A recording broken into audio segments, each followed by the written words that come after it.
Ya, dia hijrah daripada tidak tahu insya-Allah kepada tahu, daripada sudah tahu kepada lebih faham, dan insya-Allah daripada tidak sunnah kepada sunnah insya-Allah. Jadi program ini kita jalankan dalam 3 hari berturut-turut. Ya, kemarin dulu kita sudah buat siri yang pertama oleh Ustaz Muhammad Ihsan bin Idris, itu di Masjid Jawi Sungai Adam. Kemarin ataupun semalam kita buat di Masjid Alwi Kangak, disampaikan oleh Ustaz Muhammad Rizal Al-Malaya. Dan ketiga ni adalah saya sendirilah. Dia kata masjid ni kira kita kata penutup bagi 3 malam berturut-turut anjuran Persatuan Islah dengan kerjasama masjid-masjid yang kita berkenaan lah. Jadi kami amat bersyukur boleh mari ke masjid ni. Jadi saya beri tajuk berkenaan dengan sejarah, ya. Pasal apa kita katakan sejarah? Macam tuan-tuan pun tahu pada kata hari ni, kalaulah kita tidak mengambil tahu berkenaan dengan sejarah, kita ni mungkin silap-silap akan jadi makanan orang, akan jadi bahan orang duk pemain kita. Jadi sebab itu kadang-kadang dia mungkin nampak macam sikit nak berat, ya, walaupun dia tidak seberat mana, ya.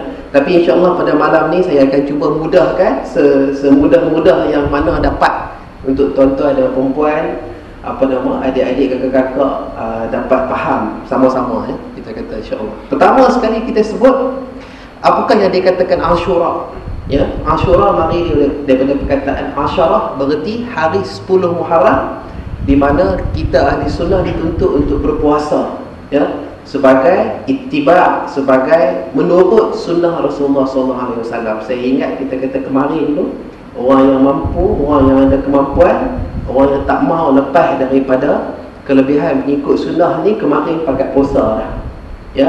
Mungkin hari ni ada lagi yang kata puasa pun tak apa juga. Ini kita kata Ustaz Muhammad Ihsan sudah bincang.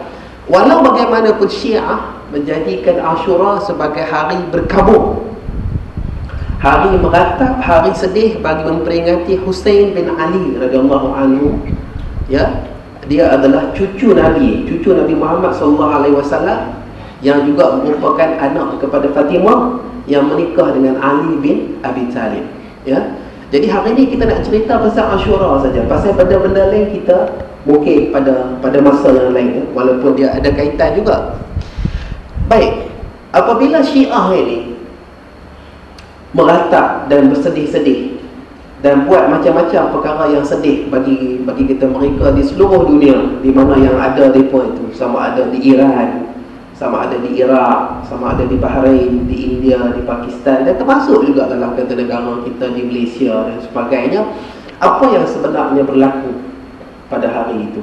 Pasal apa mereka tak sanggup punya sedih bertahun-tahun, ya? Asal mulanya terjadi pada tahun 61 Hijrah. Berarti baru 61 tahun Nabi berhijrah, maknanya lebih kurang baru 51 tahun Nabi SAW tu wafat, meninggal kita, ya. Jadi dipendekkan cerita bagaimana Husain bin Ali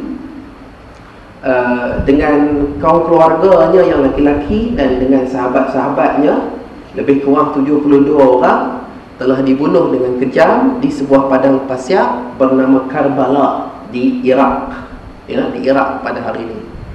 Jadi yang membunuhnya adalah askar-askar yang dipimpin oleh pada masa itu gubernur bagi kerajaan Bani Umayyah itu bernama Ubaidillah bin Ziyad, ya. Dia yang bunuh.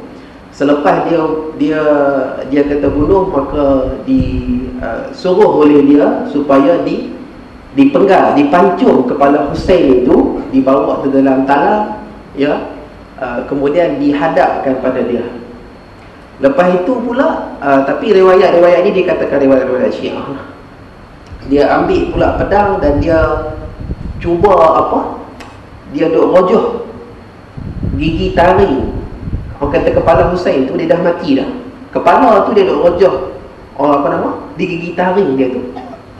Jadi maknanya, dan ada juga macam-macam perkara. Jadi mayat Husain itu dikuburkan di di tempat tersebut, di Karbala juga. Kepalanya, kalau mengikut Syiah, ya, Syiah mengatakan kepalanya ditanam di Mesir. Sebab tu kalau tuan-tuan pergi ke Mesir, pergi ke Kahirah, tuan-tuan boleh, kalau nak pergi tengok lah, sekadar nak tengok apa yang berlaku, jangan duk pergi ikut. Ya, katanya di Mesir itu ada kubur yang kata memuatkan kepala Hussein sahaja. Walau bagaimanapun yang kuat adalah pandangan ahli-ahli sejarah yang kata muktabar mengatakan kepala itu, walaupun badannya ada di Karbala, kepala itu ditanam di Madinah, di Baqi', bersama-sama dengan kubur para keluarga Nabi dan juga para sahabat Nabi yang lain. Jadi apabila kita kata Hussein ini telah dibunuh, begitu juga segala kaum keluarga dia asalkan laki-laki semua dibunuh, termasuk juga anak-anak yang kecil dan sebagainya, asalkan jantan semua dibunuh. Hanya kita kata kaum wanita yang ditinggalkan itu pun dijadikan tawanan. Maka orang-orang Syiah sangat sedih. Orang-orang Syiah sangat-sangat sedih. Sampai kelar ni mereka duduk sedih. Saya ingat tak berapa nampak kita kata peta ni. Tapi inilah peta negeri Iraq. Antara nampak tak nampak lah. Kalau yang nampak betul-betul semua garis dia sekeping yang masuk ni, ini kita peta negeri Iraq. Dan kalau tuan-tuan tengok di tengah-tengah sekali ada 3 titik biru. Kalau kata tuan-tuan perempuan perasan ada 3 titik biru. Kalaulah peta ni dapat dibaikkan lagi oleh orang yang membuatnya, di bawah titik biru yang terakhir besar tu, tumpuk biru satu, tumpuk biru kedua, titik tengah, tumpuk biru yang bawah sekali tu, di bawah tumpuk biru bawah sekali tu, di situlah Karbala. Di situlah Karbala.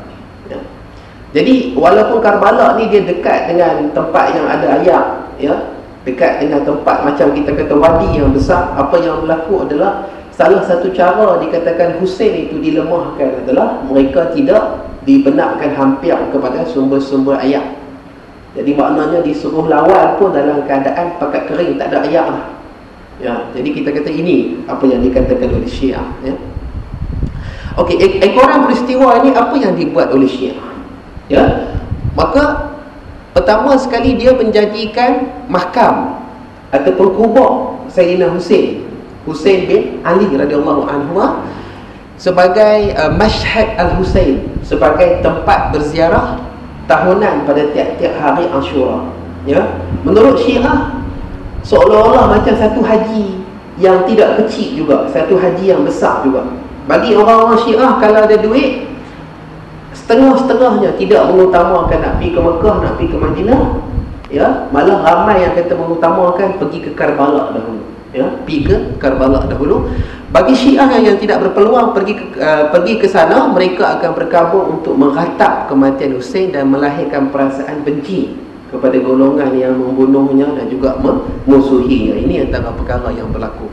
Jadi ini satu gambar yang diambil dalam satu tempat di mana orang-orang Syiah ini meratap, di mana kita kata akan diadakan khutbah, akan diadakan ceramah, semua tu satu tajuk saja supaya sedih, supaya emosi, supaya naik kata perasaan sayu yang amat sangat. Maka tok-tok guru dia punya ayatollah dia akan mengadakan macam-macam ceramah lah di situ. Okey, apa yang dilakukan oleh Syiah untuk berkabung? Pertama, memakai pakaian berkabung yang khas disukai berwarna hitam. Jadi tuan-tuan dan perempuan, siapa yang pakai hitam pada malam ni? Tapi tak apa, dia ada banyak lagi tanda-tanda yang lain. Hitam tu cuma warna. Saya pun selalu pakai hitam. Malam ni saya selamat diri lah. Baik, itu yang kedua. Yang kedua adalah menangis dan juga meratap. Dan ketiga, mendengar puisi-puisi, sajak-sajak dalam masing-masing punya bahasa. Kalau orang Syiah tu Arab, dalam bahasa Arab. Kalau orang Syiah tu Iran, dalam bahasa Parsi. Kalau orang Syiah tu orang India, tak kira dia cakap Urdu ke, cakap Tamil ke, cakap Gujarati ke, dia akan begitu juga orang-orang Syiah yang ada di Jawa ataupun yang ada di Malaysia, dia akan gunakan bahasa Melayu untuk semuanya meratap kematian Hussein. Disebutkan benda-benda tu, mengadakan majlis khas, dan pada hari itu adalah pantang besar untuk mengadakan pernikahan, kenduri ataupun jamu orang. Segala gala-gala perkara yang mendatangkan gembira adalah dilarang besar pada hari itu. Kita pun kot-kot kalau ada mana-mana orang yang Syiah, kalau kata try panggil dia pada hari tu, saya buat kenduri syok-syok ni kan, kita kata insya-Allah dia tak main lah. Jadi ini antara perkara yang berlaku. Jadi ini adalah satu contoh bagaimana di Pakistan mereka akan melakukan amalan berkabung ini. Amalan berkabung ni dipanggil sebagai Khamezani. Khamezani maknanya memukul-mukul badan ataupun untuk mengeluarkan darah daripada badan. Ya, tuan-tuan dan puan-puan, Allah menyebut berkali-kali dalam surah Ar-Rahman, tuan-tuan pun tahu, fabi ayyi ala rabbikuma tukazziban. Maka nikmat Allah Subhanahu wa taala yang mana satu yang kamu nak dustakan? Ya, kalau Allah Ta'ala bagi kita nikmat, kita sihat, darah kita baik, kita tidak disuruh sama sekali dalam kata sunnah Rasulullah ni untuk mensia-siakannya, untuk saja meluka-lukakan diri, memukul-mukul badan sampai luka, mengalirkan darah, ya, sebab untuk meratap satu kematian yang berlaku pada 51 Hijrah dahulu.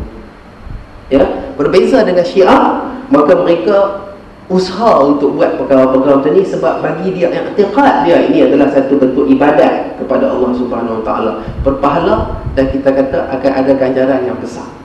Ya, kita pun duk tahu bagi tuan-tuan yang mungkin kita kata kerja di hospital, kerja di klinik, kerja pegawai perubatan, pernah kerja dresser dan sebagainya, kita tahu tabung darah kita ni duk idap tak cukup saja, duk suruh orang derma darah. Tapi kita kata Syiah, ya, dia bagi darah dia free, ya, supaya jadi rosak begitu saja.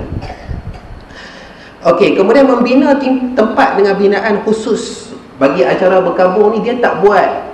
Kadang-kadang ni yang kita kata pelik ni, orang-orang yang tak ikut sunnah ni, bagi Nabi SAW antara semulia-mulia tempat di atas muka bumi, semulia-mulia binaan di atas muka bumi ni adalah masjid. Tapi bagi Syiah, mereka mengutamakan untuk buat tempat-tempat apa yang dikatakan untuk berkabung, yang mungkin dipakai dalam satu tahun beberapa hari saja. Lain daripada itu pun mungkin pakai sekali-sekala, ya, dipanggil Husainiyah di Arab, ataupun Imam Bargah, Imam Bara di India, ya, juga disebut sebagai Asyur Kanna. Ya, Asyur Kanna ni macam kita sebut dalam bahasa Melayu kan, kutub Kanna kan, perpustakaan. Kanna ni tempat apa? Tempat kitab, ya.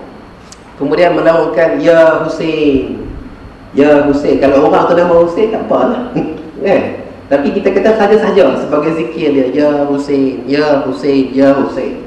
Kadang-kadang kalau kita tengok dalam majlis-majlis mereka tu, dia ada lagu dia sendiri, ya, dia ada lagu dia sendiri. Kadang-kadang untuk baca selawat itu dia ada lagu dia sendiri. Jadi wajiblah untuk kita yang ahli sunnah ni berbeza daripada orang-orang yang tidak tetap di atas jalan Nabi SAW tu. Kadang-kadang untuk kata berselawat tu dia ada lagu dia sendiri. Dia akan tekan, dia kata Allahumma salli ala Muhammad wa ala ali Muhammad. Cara dia macam tu. Lagu dia satu lagu tu je. Ataupun lagu yang sangat dia suka, cara nak baca selawat tu begitu, ya. Kemudian melakukan makam kita dah sebut tadi, atau sinazami, latmiyah, memukul-mukul diri untuk meratap, seperti misalnya tangan kanan menumbuk dada di sebelah kiri, ya. Tapi tak boleh kuat juga. Saya ingat kita kata kalau kuat boleh rebah sebab kita ada jantung di sebelah kiri kan. Jadi maknanya kita kata macam tu lah, ya. Tuan-tuan boleh tengok apa semuanya. Melakukan Khamezani, melukakan diri sendiri dengan pisau atau rantai sambil meratap. Mula-mula dia akan kelak dulu. Dia akan kelak dulu mana tempat yang dia nak bagi luka tu, mungkin di kepala, mungkin di belakang, mungkin dia mungkin di dada dan juga sebagainya. Maka lepas daripada itu baru mudah, ya, untuk darah tu keluar.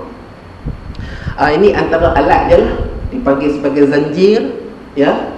Dia satu cemeti, tapi yang dibuat daripada rantai-rantai besi. Ada yang tajam, ada yang biasa-biasa saja. Yang biasa-biasa macam rantai geret, macam rantai kereta basikal tu, kita kata budak-budak kecil pun boleh main, ya. Tapi kita kata ada yang lebih tajam lagi.